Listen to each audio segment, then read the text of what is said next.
obsession, obsession, obsession.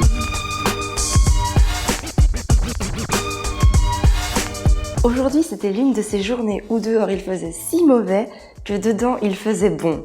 En fait, c'est une phrase tirée du livre Balthazar, les histoires à conter, un livre d'Arthur qu'il aime beaucoup. Et en fait, tout simplement, on dit ça quand vraiment dehors il pleut toute la journée. Et aujourd'hui, il a plu toute la journée. Donc du coup, on est allé à la bibliothèque. On commence d'ailleurs limite à être un peu malade. Moi, je commence aussi à ne plus avoir beaucoup de voix parce qu'un jour il fait beau, un jour il fait froid. Bref, on tombe malade et c'est pas top. Je voulais voir avec vous comment accueillir les pourquoi de nos enfants. J'imagine que vos enfants, s'ils ont entre 2 et 4 ans, doivent vous poser énormément de questions et beaucoup de questions qui commencent notamment par « pourquoi ?» Alors, ces fameux « pourquoi ?» des fois, ils peuvent être un petit peu énervants parce que les enfants vraiment les posent de manière très récurrente, de manière très continuelle et parfois même posent les mêmes questions. Alors, comment rester calme et bienveillant au bout du 10e « pourquoi ?» et j'ai même envie de rajouter au bout du même pourquoi? Bien sûr, c'est très important de répondre aux questions de nos enfants parce que ces questions nous prouvent aussi qu'ils s'intéressent au monde qui les entoure, qu'ils sont en train de comprendre qu'ils font partie de cet environnement, qu'ils font partie de ce monde et qu'ils en voient certains rouages, certaines choses, mais qu'ils n'en comprennent pas tout et ils nous interpellent, ils nous demandent notre aide justement pour répondre à leurs questions et favoriser ainsi leur compréhension globale. Ne pas répondre à leurs questions, les laisser sans réponse ou du moins sur leur faim, c'est aussi quelque part arrêter leur curiosité, leur esprit de toujours savoir plus. Et à force de ne pas avoir de réponse, l'enfant peut aussi se renfermer sur lui-même, arrêter de poser des questions et arrêter de porter un regard curieux sur le monde qui l'entoure. Lorsqu'Arthur nous pose des questions, ce qu'on essaye avant tout, c'est de savoir ce qu'il veut savoir. Ça peut paraître un peu bizarre, mais je veux dire, on essaye de comprendre dans quelle démarche il s'inscrit pour pouvoir lui apporter un élément de réponse qui va faire plus que le contenter, qui va aussi lui permettre de réfléchir par lui-même. Quand on fait ce genre de processus avec son enfant, on a un enfant qui va, à mon sens, en tout cas c'est ce qu'on en voit avec Arthur, peut-être poser un peu moins de questions qui commencent par pourquoi, parce que justement il aura des éléments qui vont lui permettre de réfléchir. Quand les pourquoi sont vraiment incessants et qu'on a vraiment du mal à y répondre, il faut bien avoir en tête 3 choses. La première, c'est répondre à la question de l'enfant.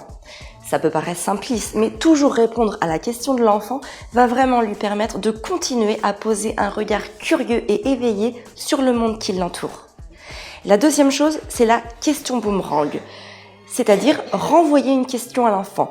On applique ça vraiment quand le sujet a déjà été évoqué dans le passé, c'est-à-dire quand on a déjà répondu à la question et que l'enfant est en train de reposer la question, on lui demande « Et toi, qu'en penses-tu ?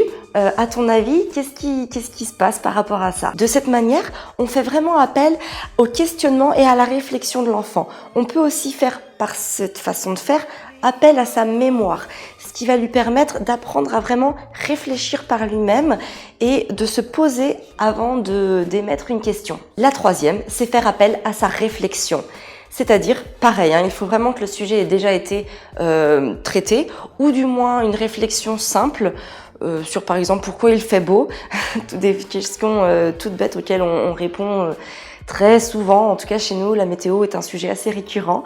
Eh bien voilà, on fait vraiment appel à sa réflexion, à sa capacité d'observer et à proposer une réponse.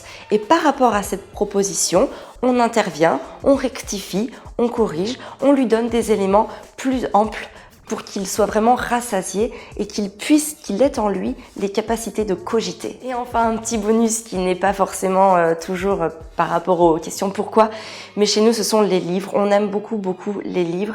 Et justement, aujourd'hui, on a été à la bibliothèque. Alors, je vais vous faire part de notre petite sélection du jour que je trouve très intéressante. C'est pour ça qu'on a pris un petit peu plus de livres que d'habitude. Alors, tout d'abord, Le Dauphin. Alors, Mes petits docs, c'est une collection que j'adore. Vraiment, je ne m'en lasse pas. Tous les titres que je prends pour le moment sont vraiment très très bien faits, très bien construits. Arthur aime beaucoup les animaux. On va pouvoir se pencher un peu plus sur le sujet en abordant les dauphins. Mon amour, c'est un livre que nous avons déjà pris, que j'aime beaucoup, qui est très très poétique et qui parle de l'amour inconditionnel. Arthur est en pleine phase en ce moment de dire je t'aime. C'est les premiers jours, là, les quelques premières semaines où il me dit vraiment je t'aime. Il l'a déjà entendu puisque moi je lui dis, on lui dit, mais il ne nous l'avait jamais dit. Donc du coup je me suis dit ça va être intéressant de reprendre ce livre pour réaborder justement cette notion avec lui. Miel de printemps, un ouvrage sur la fabrication du miel.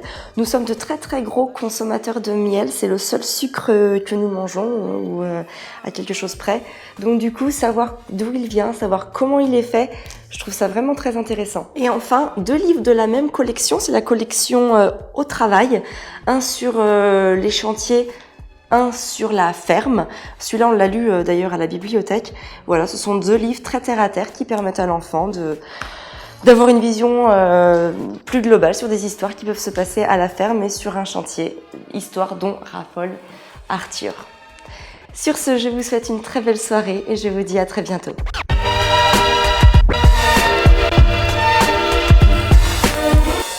Faire une bonne action parce qu'on est au compagnon d'Emmaüs et ben moi aussi je fais des affaires et ça c'est vraiment une relation gagnant-gagnant et c'est vraiment génial. Alors sinon aujourd'hui je voulais vous parler justement de la relation entre Arthur et Gaspard parce que vous êtes beaucoup à nous avoir demandé comment Gaspard s'immisce dans les activités d'Arthur et comment justement Arthur gère ça.